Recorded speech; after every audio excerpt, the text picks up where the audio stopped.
Hello दोस्तों, मैं हूं रशीद और दुनिया भर में बहुत सारी चीज़ें, कुछ अच्छी कुछ बुरी। अच्छी चीज़ें अक्सर आपको सतह पर देखने को मिल जाती हैं और ज़्यादा से ज़्यादा लोग इससे जुड़ना चाहते हैं क्योंकि ऐसे ही हमारा समाज बना है। पर कुछ चीज़ें ऐसी है जो समाज को नष्ट करने की काबिलियत रखते हैं और इसीलिए इसे दुनिया से छुपा के रखा गया है। इनफैक्ट मैं भी ये कहूँगा, इन सब के बारे में ना जानना ही बेहतर है। नेगेटिविटी आपके दिमाग में नहीं आएगी, लेकिन ना जाने बिना आज के युग में बेवकूफ़ी होगी क्योंकि दुनिया का एक अंदाजा रखना बेहद जरूरी है। इसलिए आज हम बात करने वाले हैं एक गुप्त विषय पर जिसे कॉमन शब्द में कहा जाता है द डार्क वेब।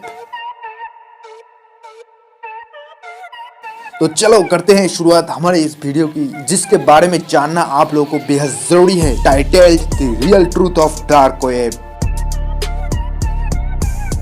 अब फ्रेंड्स, मैक्सिमम लोग जब इंटरनेट के बारे में सोचते हैं तो उन्हें लगता है कि इंटरनेट में सिर्फ अपने डे टू डे काम जैसे न्यूज देखना, वीडियोस देखना, ऑनलाइन शॉपिंग करना, ऑनलाइन काम, सोशल मीडिया यूज करना, बस यही होता है। बट ये तो इंटरनेट का वो दुनिया है जो आप इंटरनेट के सतह पर देखते हो। इसकी गहराई में भी एक बहुत ही अलग इंटरनेट की दुनिया है जो आतंकवादी, क्रिमिनल्स, विनाश चाहने वाले लोग, टॉप सीक्रेट जासूस, हाई सिक्योरिटी वाले लोग एक्सेट्रा हर दिन एक्सेस करते रहते हैं। आप और मैं चाह के भी उन्हें ट्रैक नहीं कर सकते हैं। हम तो क्या, दुनिया की बेस्ट से भी बेस्ट पुलिस एजेंसीज भी नहीं कर सकती। लेकिन आखिर ऐसा क्यों? तो फ्रेंड्स, इंटरनेट को कुछ इस तरह समझिए। इंटरनेट जो आप और हम हर दिन यूज करते रहते हैं, हमारे ऑर्डिनरी ब्राउजर जैसे गूगल क्रोम से जो इंटरनेट वेबसाइट का कुछ ही हिस्सा यूज करती है, और वो हिस्सा सिर्फ 4% है जो आप किसी भी ब्राउजर की मदद से या गूगल सर्च इंजन की मदद से एक्सेस कर सकते हो। अभी के समय में इंटरनेट में 1.86 बिलियन एक्टिव वेबसाइट्स हैं, जिनमें से कुछ ही साइट्स जैसे कि Wikipedia, Amazon, Flipkart, Reddit, news website जो हम हर दिन एक्सेस करते हैं। इन सभी वेबसाइट को कहते हैं सरफेस वेब, जहां पर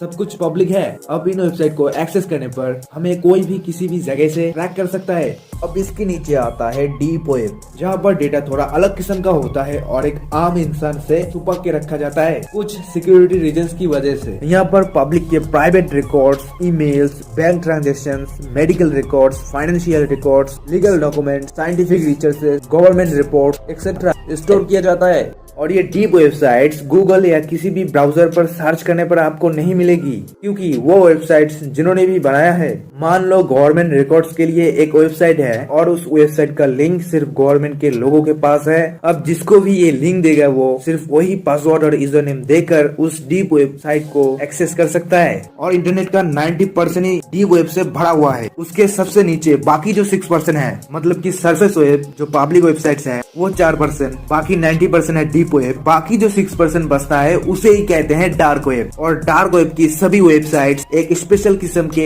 वेब ब्राउजर से ही एक्सेस किया जा सकता है। डार्क वेब्स का कॉन्सेप्ट ही बिल्कुल अलग है। आप अगर सरफेस वेब पर किसी भी वेबसाइट पर विजिट करते हो तो आपको ट्रैक किया जा सकता है आपकी आईपी एड्रेस की मदद से, जो आपकी ऑनलाइन आइडेंटिटी है। लेकिन डार्क वेब पर आईपी एड्रेस को वेब सर्च इंजन से इंटेंशनली छुपा के रखा जाता है ताकि कोई भी ट्रैक न कर सके। और इनका डोमेन नेम .in या .com के बजाय .onion से एंड होता है। अब अनियन यानी प्याज, अब ऐसा नाम क्यों दिया? इसके पीछे भी एक बहुत ही इंटरेस्टिंग कहानी है, थोड़ी देर के बाद आप जान जाओगे। तो जिस तरह हम अमेज़न, फ्लिपकार्ट, स्नैपडील पर cloth, electronic gadgets, smartphone etcetera online मंगाते हैं, ठीक उसी तरह terrorist, drug dealers, illegal animal parts, fake currency, fake passport dealers, बच्चों के साथ गलत काम करने वाले मानसिक रोगी, hackers, criminals etcetera dark web पर खुफिया ट्रांजैक्शन करते हैं, क्योंकि उन्हें वहाँ पर कंप्लीट प्राइवेसी मिल जाती है। लेकिन अब यहाँ पर सवाल उठता है कि अगर ये इतना ही खतरनाक है तो इसे क्रिएट किसने किया और इसे बंद क्यों नहीं किया जाता? तो दोस्तों, मेरे मन में भी ऐसे सवाल आए जब मैं इसके बारे में जान रहा था। तो दोस्तों, इसे समझने के लिए